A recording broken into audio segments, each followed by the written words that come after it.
নমস্কার বন্ধুরা, সুস্মিতা কিচেনে সবাইকে স্বাগতম। আজকে আমি তৈরি করে দেখাবো খুবই মজাদার এবং লোভনীয় স্বাদের লইটা শুটকির ভুনা রেসিপি। এই মজাদার লইটা শুটকির ভুনা কিভাবে তৈরি করছি তার প্রস্তুত প্রণালী চলুন দেখে আসি। এইখানে কুচি করে রাখা আলু, টমেটো, পেঁয়াজ, মরিচ, আদা জিরে বাটা, শুকনো মরিচ বাটা, গরম মশলা বাটা আর এখানে ভালো করে কেটে রাখা লইটা শুটকি। এখন এইখানে লইটা শুটকি গরম একটি কড়াইয়ে ঢেলে নিব প্রায় 4 মিনিটের মতো। তারপর ফুটন্ত গরম পানি দিয়ে 5 মিনিটের মতো ফুটিয়ে নিব, কারণ এই মাছের গায়ে কিন্তু অনেক বেশি ময়লা থাকে।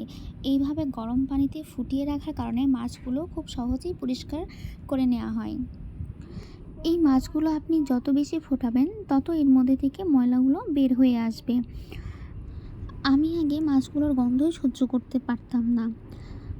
একদিন আমার ননদিনী বললো, বৌদি তুমি শুটকি মাছ খেয়েছো? তো আমি বললাম যে এর তো প্রচুর গন্ধ লাগে, আমি খাইতে পারি না। তো সে আমাকে বলল যে চলো আমি তোমাকে একদিন করে খাওয়াবো নি, দেখবে নি কোনো গন্ধই লাগবে না।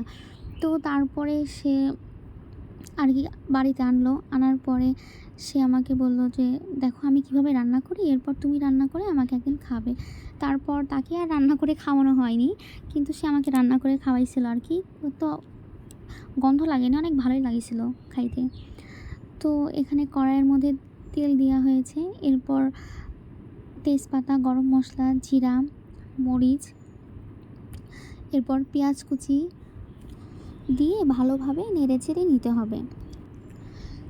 পেঁয়াজগুলো ভাজা হয়ে আসলে এর সাথে আদা জিরে বাটা, রসুন বাটা দিয়ে মশলাগুলো কষিয়ে নিতে হবে, যাতে আদা রসুনের কাঁচা গন্ধটা না থাকে।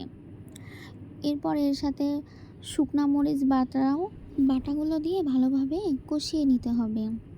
কষানো হয়ে গেলে এর সাথে আপনারা যারা টমেটো কুচি পছন্দ করেন তারা এর মধ্যে টমেটো দিয়ে দিতে পারেন, আর যারা পছন্দ করেন না তারা না দিলেও পারেন। তবে টমেটো দিলে আর কি ভালো লাগে, জিনিসটা আরও টেস্ট মনে হয় যে আমার কাছে বেশি লাগে। তো এর সাথে পরিমাণ মতো লবণ আর পরিমাণ মতো হলুদ দিয়ে দেওয়া হয়েছে। এগুলো ভালোভাবে কষিয়ে নিতে হবে। আসলে এই ভিডিওটি অনেক দিন আগেকার, অনেক আগে ভিডিও করে রাখছিলাম, ভেবেছিলাম যে দিব, কিন্তু আসলে ভিডিওগুলো আপলোড করাই হয় না। তো এরপরে মাছগুলো মশলার মধ্যে দিয়ে দিয়ে ভালোভাবে কষিয়ে নিব। এরপর এক সাইডে গরম জল করে নিয়েছিলাম আগে থেকে, তো গরম জলগুলো একটু একটু করে এর মধ্যে দিয়ে দিব।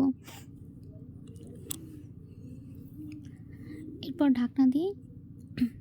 ঢাকা দিয়ে রাখবো কিছুক্ষণ। ঢাকনাটি খুলে আবার কিছু সময় কষিয়ে নিব। মশলাগুলো ভালোভাবে কষালে ভালো হয় আর কি। আমি বলবো আপনারা যারা এখনও শুটকি মাছ খাননি তারা অবশ্যই বাড়িতে একবার এইভাবে রান্না করে দেখবেন, ভালো লাগবে খেতে। আমি বলছি বলে তাই না, আমি প্রথম খেয়েছিলাম আর কি, কিন্তু আমার প্রথম খাওয়াতেই অনেক ভালো লেগেছিলো আমার কাছে। আর সে অনেক সুন্দর করে রান্না করে। তো আমার জামাই বলে যে তার হাতের নাকি মাংস অনেক টেস্ট হয়, আবার সে শুটকিও রান্না করে অনেক সুন্দর করে। তো এর মধ্যে ভেজে রাখা আলু রাখা হয়েছিল, ভেজে রাখা আলুগুলো মশলার মধ্যে দিয়ে দেওয়া হয়েছে। এরপর এর সাথে গরম জল দেওয়া হয়েছে, গরম জল দিয়ে কিছু সময় ঢেকে রাখা হয়েছিল। এরপর ঢাকনাটি খুলে এর মধ্যে কাঁচা মরিচগুলো দিয়ে দেওয়া হবে।